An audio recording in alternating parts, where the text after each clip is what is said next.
Bonjour, et bienvenue dans cette nouvelle vidéo. Aujourd'hui, je vais vous présenter la production des acides organiques microbiens. Pour ne pas se perdre dans la progression de cette présentation, je vais commencer par présenter brièvement les acides organiques. Ensuite, définir leur domaine d'application, puis quelques micro-organismes qui les produisent. Enfin, les voies métaboliques que ces micro-organismes utilisent pour produire les acides organiques correspondants. Un acide organique est un composé capable de libérer un cation H+ ou H3O en milieux aqueux. Les acides organiques les plus courants sont les acides carboxyliques, acide lactique, acide citrique, acide butyrique, acide propionique, acide gluconique et acide acétique. Les acides organiques sont des additifs très utilisés dans l'industrie alimentaire. Ils peuvent servir d'agents de conservation, d'acidifiants, d'antioxydants et d'émulsifiants. On peut extraire des grandes quantités d'acides organiques au cours du métabolisme normal des certains micro-organismes. Les espèces microbiennes impliquées dans la production des acides organiques se diffèrent selon le type de l'acide d'intérêt industriel.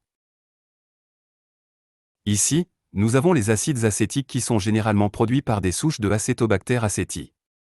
On les utilise comme agents de conservation dans les mayonnaises et les pâtisseries.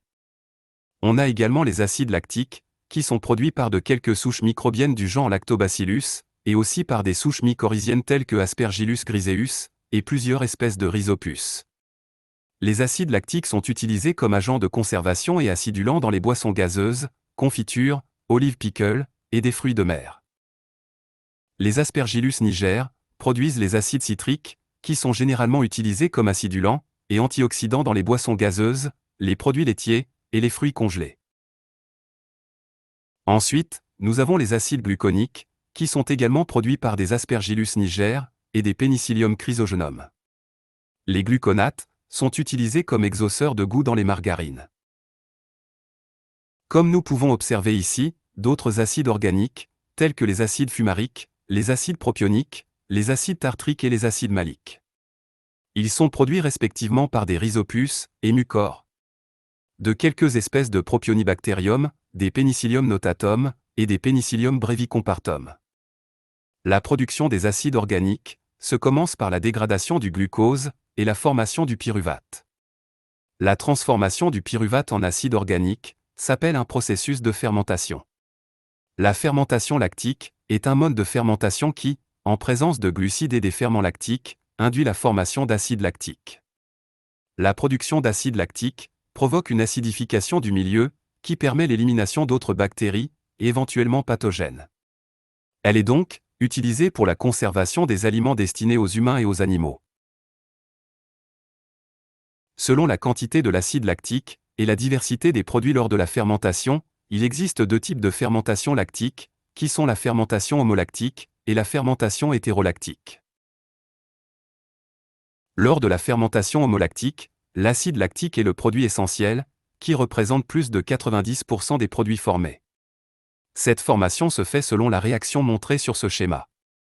La fermentation homolactique est effectuée par toutes les espèces des genres bactériens Streptococcus, Pediococcus et Microbacterium, par beaucoup de Lactobacillus, par certains Bacillus, et certaines moisissures telles que les Phycomycètes. Contrairement à la fermentation homolactique, la fermentation hétérolactique donne de l'acide lactique compris entre 25 et 90% des produits formés, de l'éthanol, et du CO2. La formation de ces produits se fait, suite à la dégradation de glucose par voie des pentoses phosphates, ou voie de Dickens et Horeker, qui l'ont découverte en 1955. Ce type de fermentation est rencontré chez les leuconostocs, les bactéries Lactobacillus hétérofermentaires, diverses entérobactéries et la moisissure Rhizopus oryzae.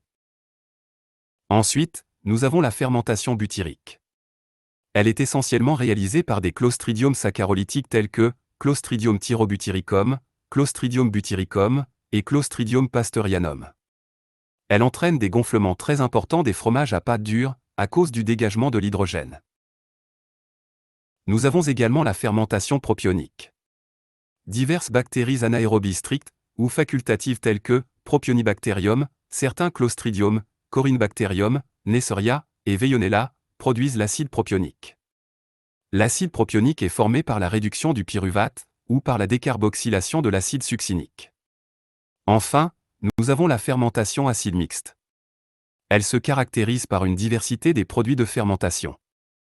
Elle est réalisée par des entérobactéries appartenant au genre Escherichia, Salmonella, Proteus, Shigella et Yersinia. Ce type de fermentation est également rencontré chez les vibrios et certains Aeromonas. Elle est caractérisée par la production d'éthanol et de plusieurs acides organiques tels que les acides lactiques, acétiques, succiniques et formiques.